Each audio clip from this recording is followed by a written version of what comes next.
guys, it's me, Christian here, and today I'll be talking about a new movie actually. It's been a while since I've talked about a newer movie, and that is Zack Snyder's Justice League. So this movie actually, everyone knows, there is an original cut that came out in 2017, which I did go see that movie in theaters. Saw it twice actually, haven't seen it since.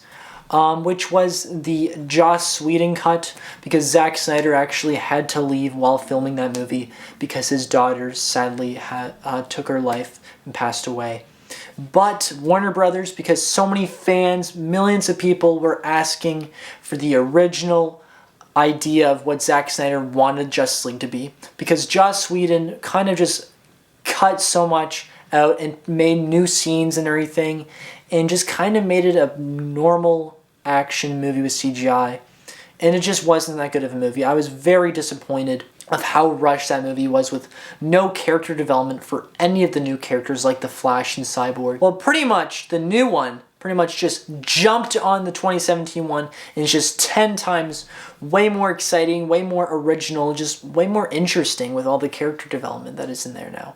You actually get a fleshed out Cyborg and a fleshed out Flash and everything. There's so many good scenes in this movie that Zack Snyder had so many good ideas back then, and this probably would have not been the original version that would go in theaters with Zack Snyder fully directing. It probably would have not been 4 hours long. Yes, this movie is 4 hours long. There's about 6 parts in this movie, I think, and every single part does feel like kind of like a mini-series. They probably could have done that, but honestly, I kind of like it being a movie. It feels great, honestly.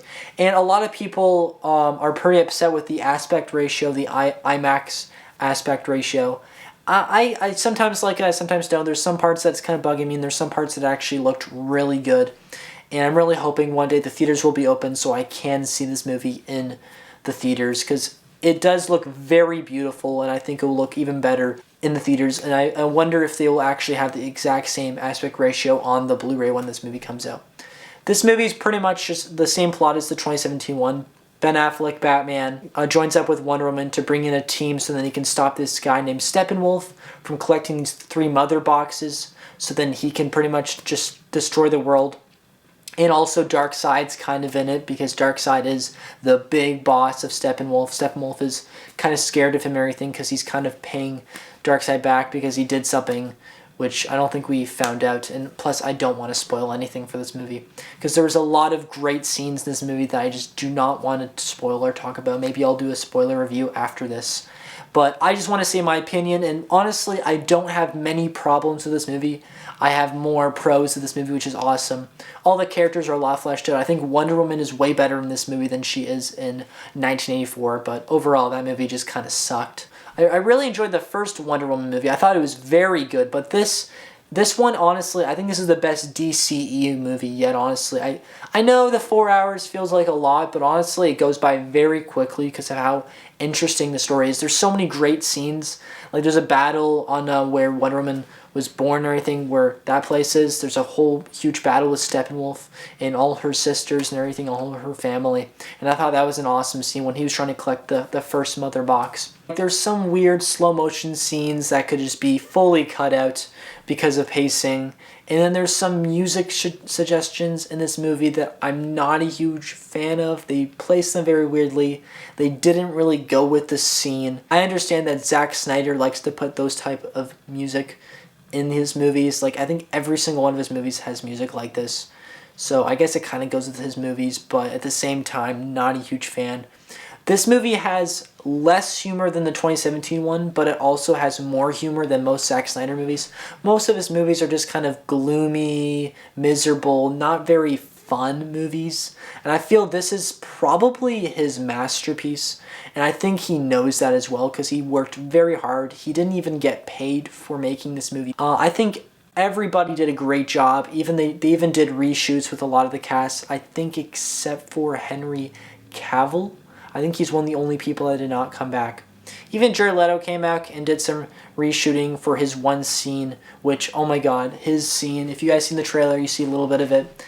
I loved it. A lot of people are not a huge fan because it's kind of, it doesn't have to be there, but I liked it. It's kind of setting up more movies, but we don't even know if they're going to make any more.